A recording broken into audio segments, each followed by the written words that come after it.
दर्शकों नमस्कार, स्वागत है आपका 25 खबर पालघर में। मैं हूं तेजेंद्र सिंह। चलिए चलते हैं आज की खबरों की ओर। वसई विरार प्रारूप मतदाता सूची में दर्ज दोबारा नामों की सूची ऑनलाइन जारी। वसई विरार शहर महानगर पालिका क्षेत्र के मतदाताओं से अपील की गई है कि जिन मतदाताओं के नाम सामान्य चुनाव 2025 की प्रारूप मतदाता सूची में दोबारा या 2 से अधिक बार दर्ज हुए हैं, उनकी संभावित सूची महानगर पालिका की आधिकारिक वेबसाइट vvemc.in पर प्रकाशित कर दी गई है। मतदाताओं को निर्देश दिया गया है कि वे जिस प्रभाग में मतदान करना चाहते हैं उसके लिए आवेदन पत्र भरकर संबंधित प्रभाग समिति कार्यालय या महानगर पालिका मुख्यालय स्थित निर्वाचन विभाग में जमा कराएं। आवेदन जमा करने वाले नामों को अंतिम मतदाता सूची में शामिल किया जाएगा, जबकि आवेदन न देने वाले मतदाताओं को मतदान केंद्र पर हामी पत्र देना होगा।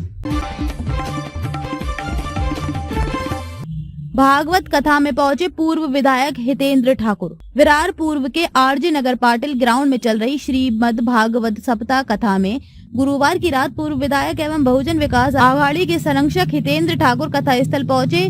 भागवताचार्य श्रद्धेय राजीव कृष्ण जी महाराज ने कथा के दौरान हितेंद्र ठाकुर की जनसेवा की सराहना करते हुए उन्हें जनसेवा की श्रेष्ठ भूमिका निभाने वाला बताया। ठाकुर ने व्यासपीठ पर महाराज का आशीर्वाद लिया और उन्हें विरार द्वारकाधीश मंदिर आने का आमंत्रण दिया। कथा स्थल पर बड़ी संख्या में श्रद्धालु मौजूद रहे।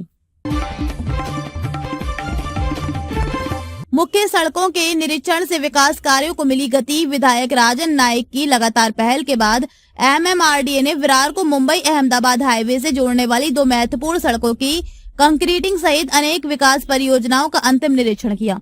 निरीक्षण के तुरंत बाद वसई विरार महानगर पालिका ने कार्यस्थलों के सीमांकन की प्रक्रिया शुरू कर दी।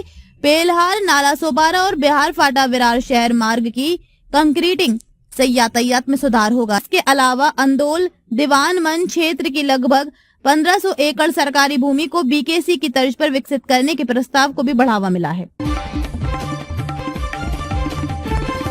जिलाधिकारी डॉक्टर इंदु रानी जाखड़ के हस्ते सामूहिक वनाधिकार पत्रों का वितरण। जिलाधिकारी डॉक्टर इंदु रानी जाखड़ ने ज्वार तालुका के भोपतगढ़ क्षेत्र में सामूहिक वनाधिकार पत्र वितरण का महत्वपूर्ण कार्यक्रम आयोजित किया। इस अवसर पर 1234.551 हेक्टेयर क्षेत्रफल के सामूहिक वनाधिकार पत्रों का वितरण किया गया, जिसमें सोनगीर पाड़ा, घाटाल पाड़ा, अनंतनगर, कोगदा, हाडे, देवीचपाड़ा और झाप चिंचवाड़ी के वन क्षेत्र शामिल हैं।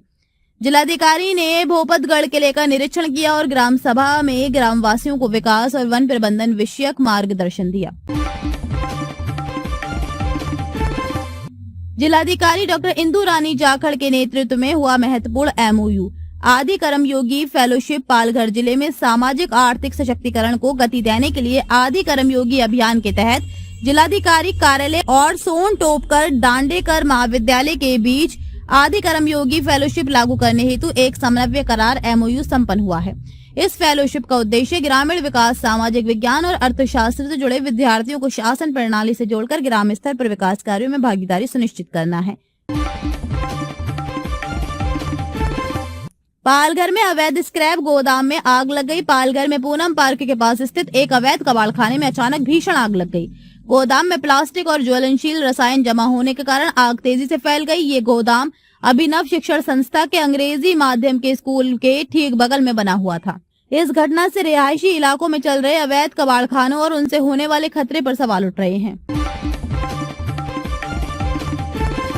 डहाणू पंचायत समिति के अधूरे कार्यों को जल्दी पूरा करने का निर्देश। डहाणू पंचायत समिति की वार्षिक लेखा जोखा इंस्पेक्शन जिला परिषद के उप मुख्य कार्यकारी अधिकारी सामप्रावी इजाज अहमद शरीक मसलत के मार्गदर्शन में किया गया। निरीक्षण में कंस्ट्रक्शन, ग्राम पंचायत, स्मॉल इरिगेशन और खासकर PMAY डिपार्टमेंट के तहत अधूरे और लंबित पड़े घरों को तय समय सीमा में पूरा करने का निर्देश अधिकारियों ने दिया।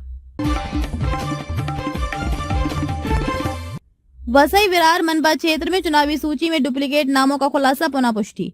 वसई विरार मनपा के चुनाव विभाग ने 2025 के सार्वत्रिक चुनावों के प्रारूप मतदाता सूची में कई मतदाताओं के नाम 2 से अधिक बार दर्ज होने की पुष्टि की। मनपा ने अपील की है कि डुप्लीकेट नाम वाले सभी मतदाता शीघ्र आवेदन जमा करें ताकि अंतिम मतदाता सूची में सुधार किया जा सके। आवेदन न देने वालों को मतदान के दिन केंद्राध्यक्ष के समक्ष एक घोषणा पत्र हमी पत्र देना होगा। माइंड टेक्नोलॉजी और एआई का इस्तेमाल कर पारदर्शिता बढ़ाने का निर्देश। दहाड़ू पंचायत समिति के इंस्पेक्शन के दौरान उप मुख्य कार्यकारी अधिकारी एजाज अहमद शरीक मसलत ने अधिकारियों को प्रशासनिक कार्यों में तेजी लाने और पारदर्शिता बढ़ाने के लिए माइंड टेक्नोलॉजी और आर्टिफिशियल इंटेलिजेंस एआई का इस्तेमाल करने की सूचना दी। उन्होंने पशु संवर्धन, कृषि कल्याण तथा महिला व बाल कल्याण विभाग की योजनाओं में लाभार्थियों के वेरिफिकेशन को भी सख्ती से करने का निर्देश दिया। विरार पूर्व के आरजे नगर पाटिल ग्राउंड में चल रही श्रीमद् भागवत सप्ताह कथा में पूर्व विधायक और बहुजन विकास आघाड़ी के संरक्षक हितेंद्र ठाकुर कथा स्थल पहुंचे। भागवताचार्य श्रद्धेय राजीव कृष्ण जी महाराज ने ठाकुर की जनसेवा की सराहना करते हुए कहा कि जैसे गोकुल में नंद बाबा जनसेवक थे, उसी प्रकार वसई विरार में हितेंद्र ठाकुर जनसेवा की श्रेष्ठ भूमिका निभा रहे हैं। नाम अंजलि वैज, तारीख 11 दिसंबर 2025 को वह स्कूल जाने की बात कहकर घर से निकली थी। अभी तक वापस नहीं आई है। अगर कहीं दिखे तो प्लीज मुझे बताएं। चिंचनी, काजलपाड़ा, अक्षय 8369840184 9307002984। नाला सोपारा पूर्व स्थित धाने विभाग में सीएनजी पंप के पास मुख्य सड़क का एक हिस्सा धंस जाने से एक भारी मालवाहक ट्रक उसमें धंस गया। इस दुर्घटना के कारण सड़क पर भारी ट्रैफिक जाम की स्थिति बन गई, जिससे यात्रियों को काफी परेशानी का सामना करना पड़ा। इस समस्या को लेकर स्थानीय नागरिकों का कहना है कि आए दिन ऐसे गड्ढों के कारण वाहन चालकों को भारी समस्याओं का सामना करना पड़ता है और इसी तरह की दुर्घटनाएं लगातार हो रही हैं। फर्जी पुलिस बनकर ठगी की कहानी निकली झूठी, शिकायतकर्ता ही निकला आरोपी। पीड़ित बनकर ठगी की शिकायत करने वाला व्यक्ति ही असल में आरोपी निकला। ये मामला 32 लाख रुपए की धोखाधड़ी और 3.22 लाख रुपए की लूट से जुड़ा था। 31 वर्षीय विजय प्रकाश यादव सेल्स एग्जीक्यूटिव कानपुर ने खुद को एसआई सब इंस्पेक्टर बताकर एक महिला और उसके लिव इन पार्टनर को ब्लैकमेल करके 32 लाख रुपए ठगी दी। इसके बाद लूटपाट की झूठी कहानी रचकर उसने खुद पुलिस में शिकायत दर्ज कराई थी। पुलिस ने जांच में पाया कि यादव ने ही लूट की झूठी रिपोर्ट दी और महिला तथा उसके साथी से ठगी की। पुलिस ने अब यादव और उसके 2 साथियों को गिरफ्तार कर लिया है। 2026 तक महाराष्ट्र को चाहिए देश का सबसे बड़ा शिक्षा बोर्ड। महाराष्ट्र के मुख्यमंत्री एकनाथ शिंदे ने अधिकारियों को 2026 तक देश का सबसे बड़ा शिक्षा बोर्ड स्थापित करने के निर्देश दिए हैं।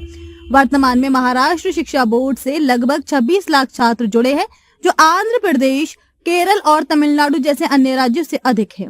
मुख्यमंत्री ने शिक्षा की गुणवत्ता सुधारने के लिए शैक्षणिक, गैर शैक्षणिक, मूलभूत सुविधाओं और प्रशासनिक मापदंडों की जांच के निर्देश दिए हैं। इसका उद्देश्य राज्य की शिक्षा बोर्ड को राष्ट्रीय और अंतर्राष्ट्रीय स्तर पर पहचान दिलाना है, साथ ही परीक्षा पैटर्न को भी सुधारना है। वसई विरार में सार्वजनिक स्थानों पर पक्षियों को दाना खिलाना हुआ प्रतिबंधित।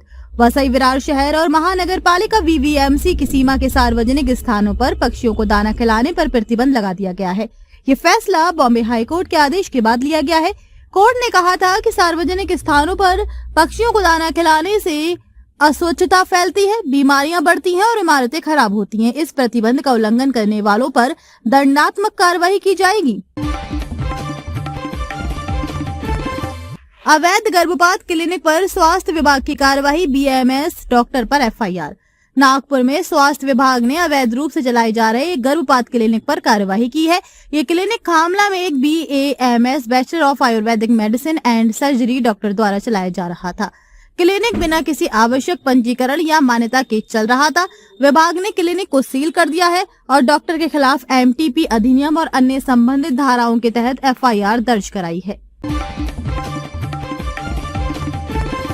पालघर में द्वादश कुंडी